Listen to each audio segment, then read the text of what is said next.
G'day, and welcome back to Brooksys Car Restorations.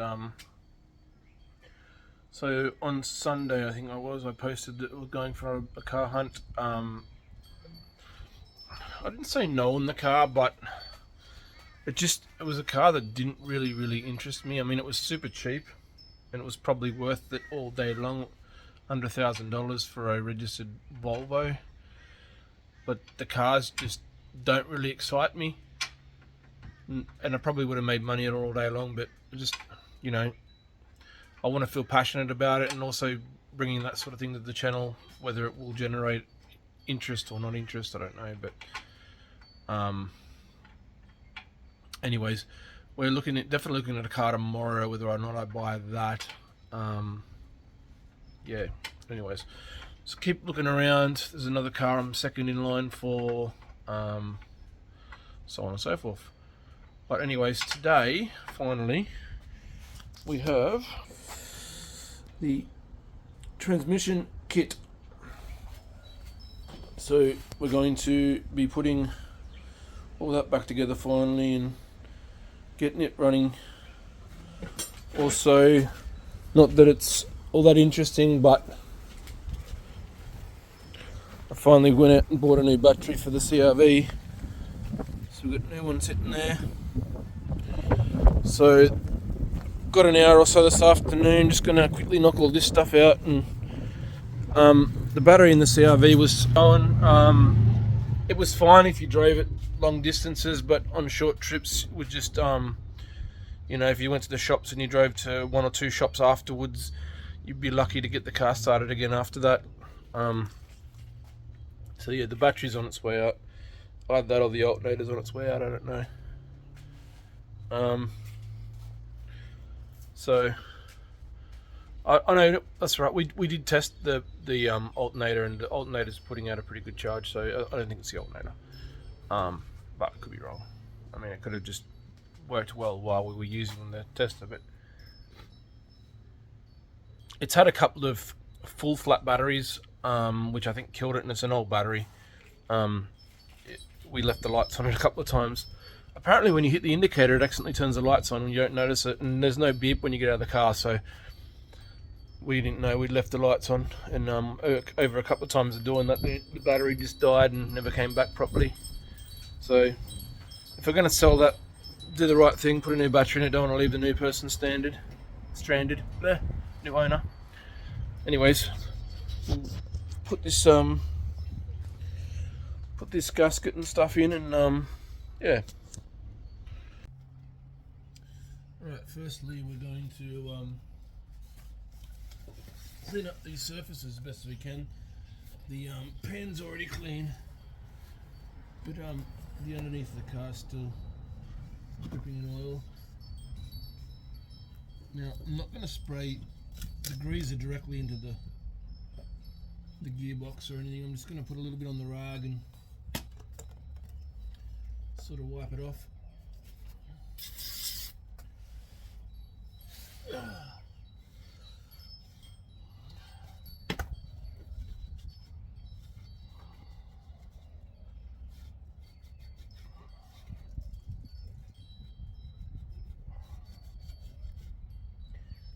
Try and get these surfaces as clean as we can, so that the new gasket will stick.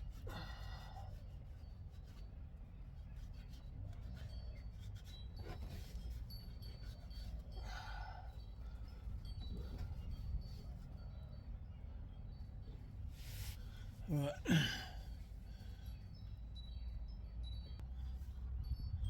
Right, just putting the new filter in. Just a couple of screws and seal.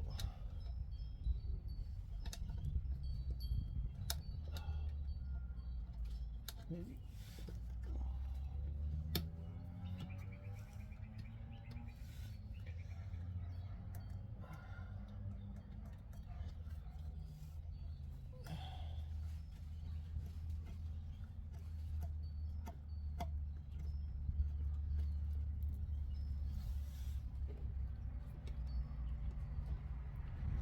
Now when I got this out, it was well and truly over tightened.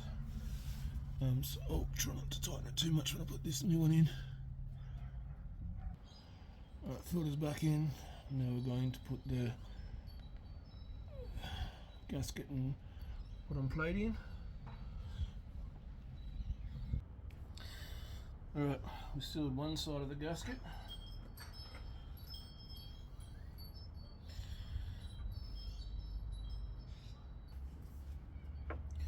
Let's start sealing on the other side. Getting nervous doing all this sort of stuff on camera. Just feel like an idiot if I stuff up in front of lots of people. I mean, it's not rocket science, I know, but I don't have the steadiest of hands.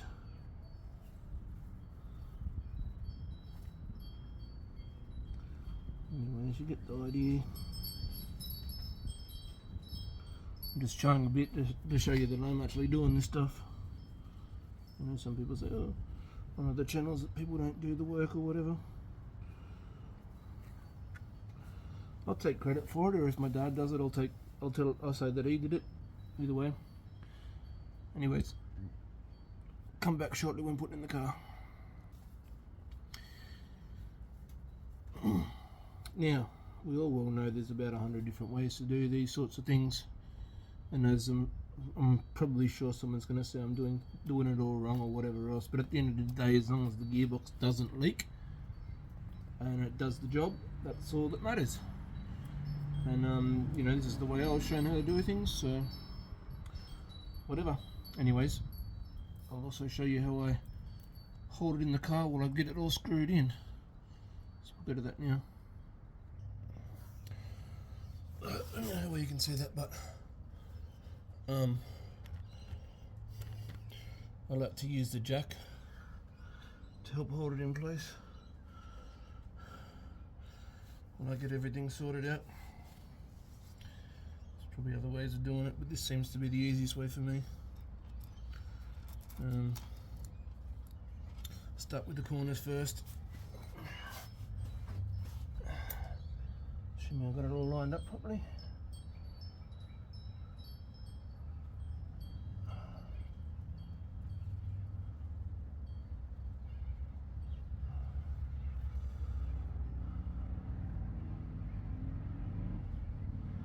And you want to just get it tight enough that the glue starts to just sort of ooze out a little bit. And then in about an hour you tighten it the rest of the way up. Anyway, so I'll be back shortly. Alright, it's gotten dark. Got new battery, clamping. Oh crap, it was tight. Talking to my camera. Alright, we can add that to the outtake reels.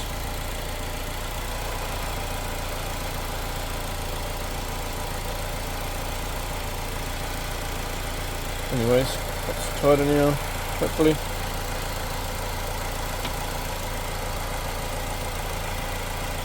Yep, definitely tighter. I should have done that before I did the camera. That's done.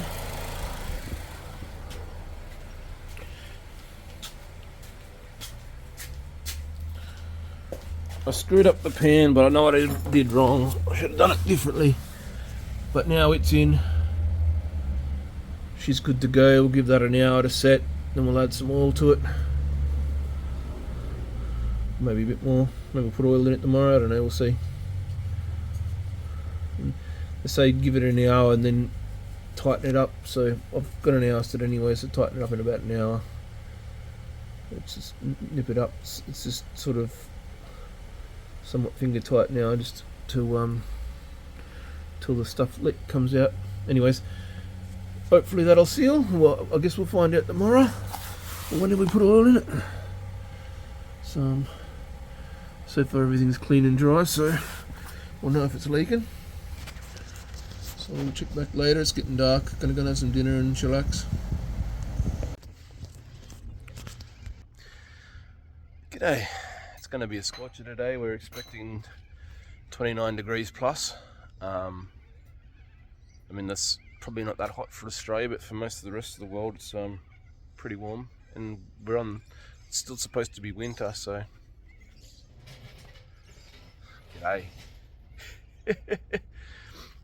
Yesterday Dad and I went and had look at a car, and we purchased it. Say hello to my 1997 Subaru Impreza. Now, most of the cars we buy on Brooksys Car Restorations generally need some sort of restoration, but Dad and I cannot fault this car apart from a few scratches here and there. So this is pretty much just a straight flip, get it registered and send it on its way. Hopefully it'll be a quick and easy one for us. You know, another little bit of scratching there. No dents. All the tyres are great. You know, dusty as hell. But a good polish and what have you will clean all that up. So drove it home yesterday. No dramas, feels really nice. A little bit of paint off there. But you know, most of this would buff out with a bit of polish and a good clean. Now this car was really cheap and very low kilometers. I don't know the conversion in miles. We're sitting on 147,000. One old lady owner. The seats, no rips, no tears, no nothing. Absolutely beautiful condition. I'm barely gonna have to clean this car. And this is padded, which is interesting. No cracks in the dash. You know, it's dirty a little bit compared to some cars. It's not really that bad. It's in really nice condition.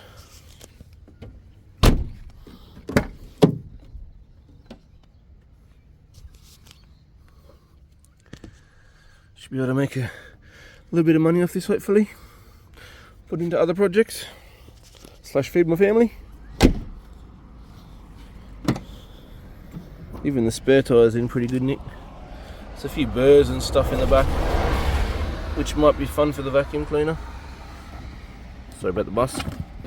Can't do much about that. See, spare tyre. Basically brand new.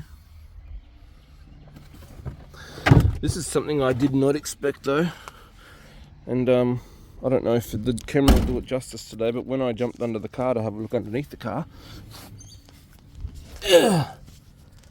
check out that exhaust. Spotless. Literally brand new. The whole undercarriage of the car is immaculate, just absolutely immaculate. Some old lady driver owned it, kept it garaged her entire life. It's been serviced every 10,000 clicks. Like, it's got service records. You don't get these kind of deals anywhere. It was quite a find in my opinion, and very cheap. And yeah, I mean, that exhaust alone looks like it's worth a couple of K. It's gorgeous. Anywho, let me show you what Dad and I are up to today. So we've got all new diff bushings. There's the young fella. G'day. They're only coming to see you. They're not here to see me. Yeah. Mm. You're the reason I'm getting popular. They like pain and suffering. Yeah, they do. So yeah, we got some diff bushings or diff mounts and stuff for the CRV. Hopefully once we've sorted this out, she's ready to go on the way. So we're in the process of jacking her up and then yeah, gonna do that. Probably won't film it, it's not all that interesting, but that's part of the vlog, just letting you know what we're up to, what we're doing, and then hopefully we'll be done by lunchtime, and then after lunch we'll get back onto the Triumph. Fingers crossed.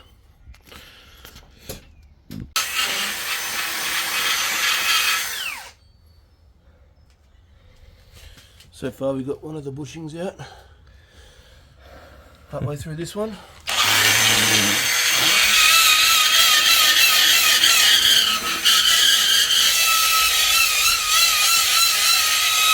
Get the starter motor cleaned up. All degreased and whatnot. And hopefully get that in the Triumph for a test run or a kick over this afternoon sometime. Just a bit of an update on the Impreza.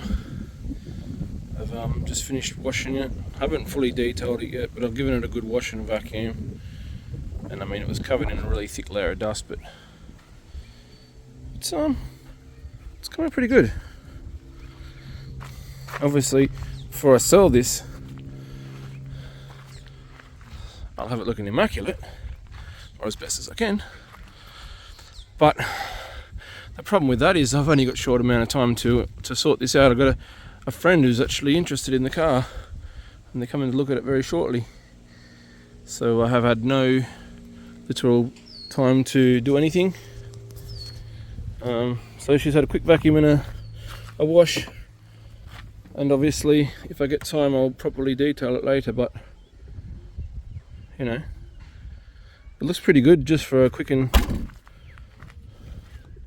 you know, somewhat quick clean. It was really not that dirty. You know, it's dusty, and I can make it a lot shinier and whatever else, but it looks and smells pretty darn good. All the wheel wells are clean, not wheel wells, the foot holes, whatever.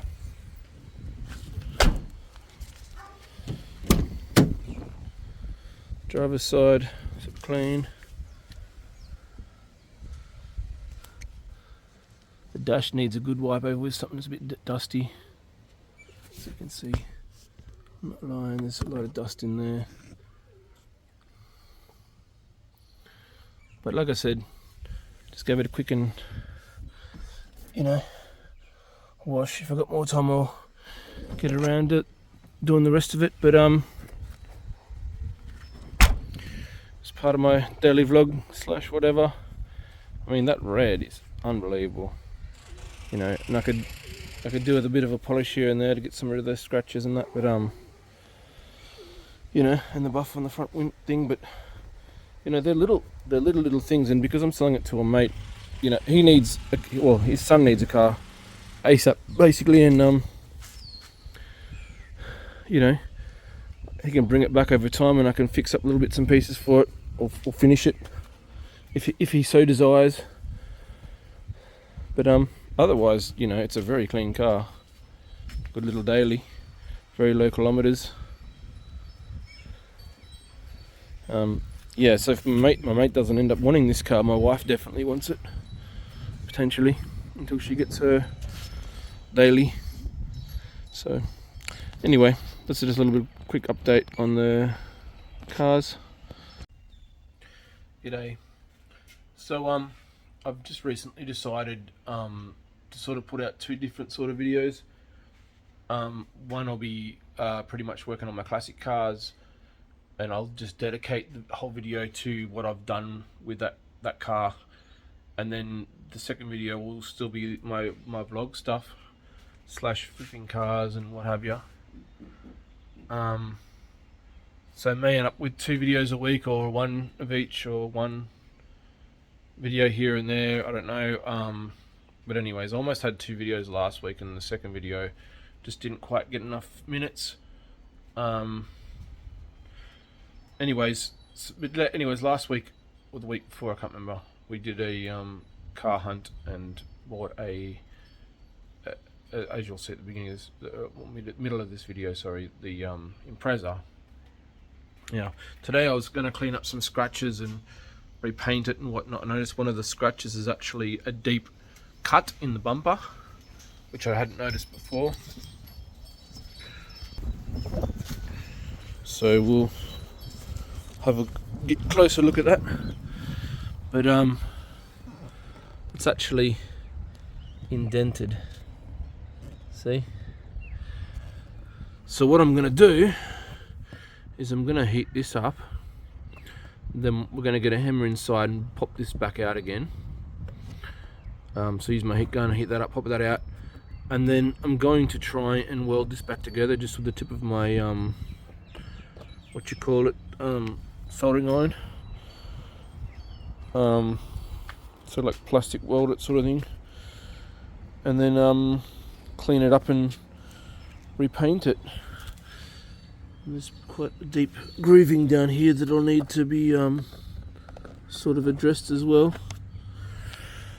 But yeah, the rest of it's not too bad. Bit deep there as well. So they'll have to be, you know, sanded back and repainted. Same with that bumper. So yeah, this is one of my quickest flips ever. I've already pretty much got a buy for this car, and I haven't even finished fixing it or registering it yet, so it's pretty cool. So yeah, let's get to it. Alright, start with the heat gun, just give it a decent warm up. When the plastic gets soft and feels like it's pliable, it's going to get the old hammer in behind it and give it a bit of a tap out. Theoretically that's how I'm going to sort it. Anyways, I've done plastic bumpers like this in the past and had very good success with it, so.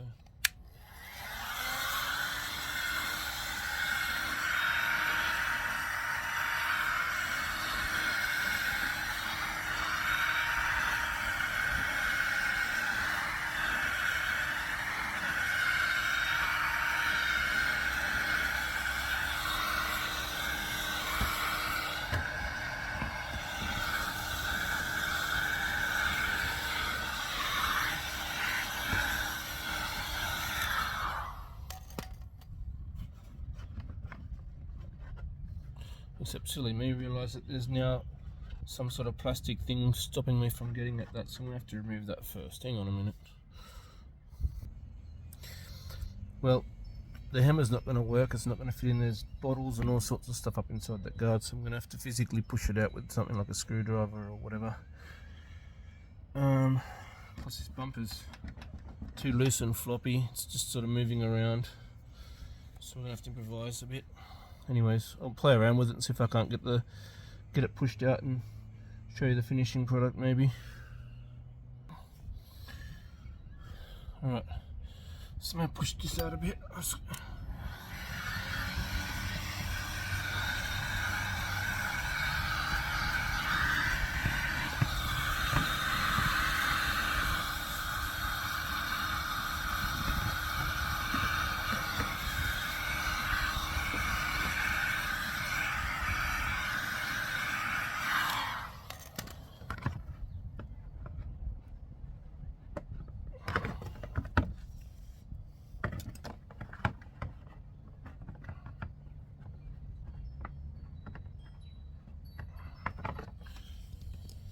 It was a lot better than it was anyways. I don't know how well you can see that.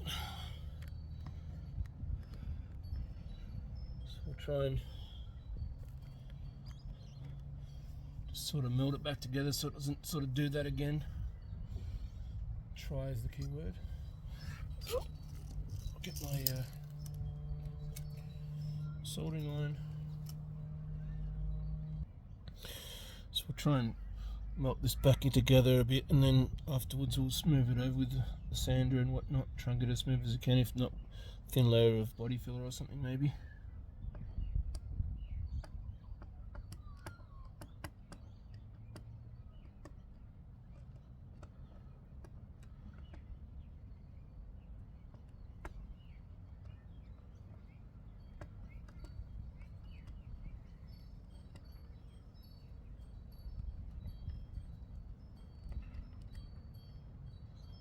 We shouldn't put my face so close to it, it's very stinky.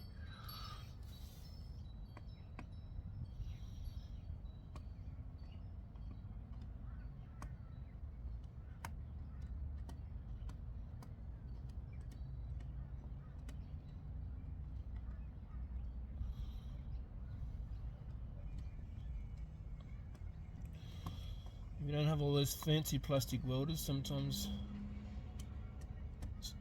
just fine to improvise. At the end of the day, this will dry and somewhat stick to the other part. I mean, look, it's a bit rough, and as I said, we'll sand it back and make it look better, but you know, that's not going to hopefully crack again like it was, and it's better than buying a brand new bumper for $500 or whatever at the end of the day. Both those bits are back together. Right. I'll sand that back and paint it and everything else, and we'll see on the finishings, product side of things.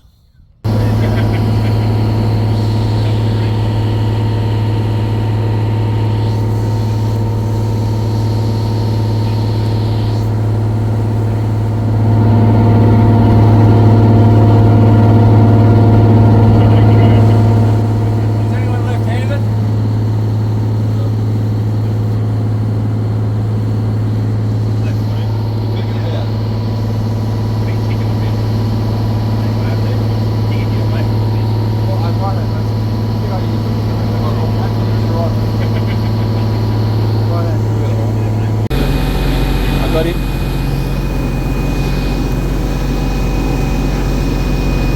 Hey, better not steal all our fish.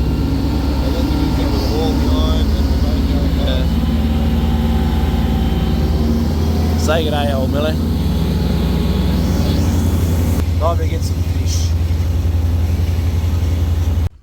That's the sort of stuff the trolls love. Yeah, no good, no worries. So yeah, not a bad day's fishing. Apparently we got, was it 39 keepers? 40. 40? 40 in the end. Damn. So it's a bit hard to tell, but there's about 40 fish in this chest. Esky, and we'll bring them out in a bit and have a better look. 5, 6. So on the fishing trip, we between the five of us caught 40 fish, keepable fish. This as long as I'm my videoing. arm. And yeah, we brought home 10 of the ones that we liked. We could have brought a lot more, but yeah. So in comparison, this is my foot. I thought that was sharks. I wear a size 12 shoe, so yeah. And this is compared to my arm. Is Daddy taking a video or not? I am taking a video, yeah. So we were the last in to grab some of the fish, so we didn't get some of the best fish. But I mean, between Dad and I, we actually did get some nice fish. But the others took them, unfortunately. But it is what it is. We still had a mad time. We still got a mad feed here ahead of us. So yeah. That's a lot of fish. Would you go back? Yeah, it's good. Really good. How did you get? So yeah, had a bit of fun week this week. Got to go fishing in the week on Friday and what have you. Yeah, just putting a bit of a vlog out there. Yeah, to be continued.